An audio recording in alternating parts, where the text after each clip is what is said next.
Hey everybody, it's Ryan. Welcome back to How Farms Work. I'd be lying if I didn't say that today was a little bit of a sad day for me. I brought the 4020 out to my place with the bale tines, and I went to put a bale out for my cattle in the barnyard. When I pulled past the barn, and I looked over, and I noticed that Rosie had passed away. So I backed down to her, and I hooked the log chain on her, and I pulled her out into the middle of the buildings up here so that the dead truck can get to her. But I'm not totally sure what happened. I'm not having her posted, which having a cow posted means that you call the vet, they'll come down and cut her open and try to figure out what's wrong. The most I can really do is say that it might have been milk fever. I noticed that she is a little bit bloated, and that I guess it could have been from the heat too. It's been a little bit on the warmer side the last 2 days, but I checked her 2 days ago and she was fine. But if she is bloated from the milk fever, which is totally possible, that could be a possibility. Now, what actually happens during milk fever is crossbreds like Rosie and dairy cattle, Holsteins, can sometimes have a tendency to get milk fever, which means that their bodies pull so much calcium out of their bloodstream that their body can't handle it, and it shuts down their circulatory system.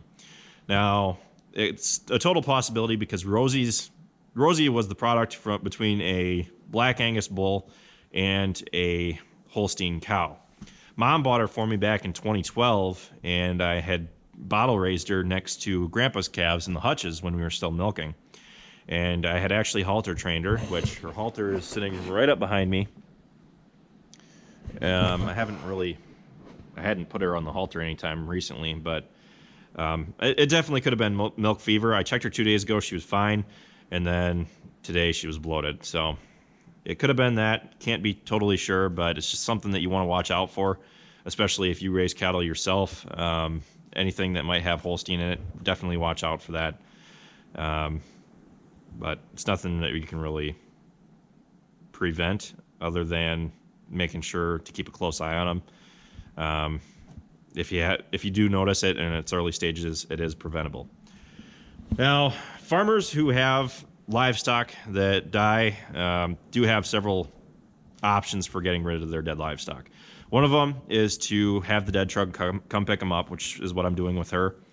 What they'll actually do is they'll come pick her up for $25. I'm not totally sure if that's just for a stop fee or if that's per cow, but they'll come load her up. And what they actually used to use dead cattle for is dog and cat food, I think. But I think they twisted the laws around on that, so they can't do that anymore. It used to be free to have them come pick up any dead livestock, but you can't do that anymore for whatever reason. And now you have to actually pay for it. And I'm not sure whether they just incinerate them or what. But yeah, it's pretty sad to see her go. She was always my favorite, just because, let's be honest, she was a little bit on the hefty side. And whenever I'd try walking up to her, all I had to do was put my hand on her and she'd stop running away from me. And she'd let me pet her. So, I don't know. I guess I gotta raise one of her granddaughters and teach them to use the halter. So I just wanted to discuss this a little bit because I haven't really discussed death too much on my channel. Being as that I do have a lot of young viewers, I'm not going to, dive too much into it, but it is something that I do want to discuss because it is a commonality on farms. And if you raise livestock, you're going to have death loss. So I just wanted to, kind of share this sad moment with you guys, just because it's sad to see her go. And I'm not sure if I'm going to be able to use the number 11 again for any of my cattle in the future. But anyway, yeah, thanks for watching this video, guys, and I'll see you next time.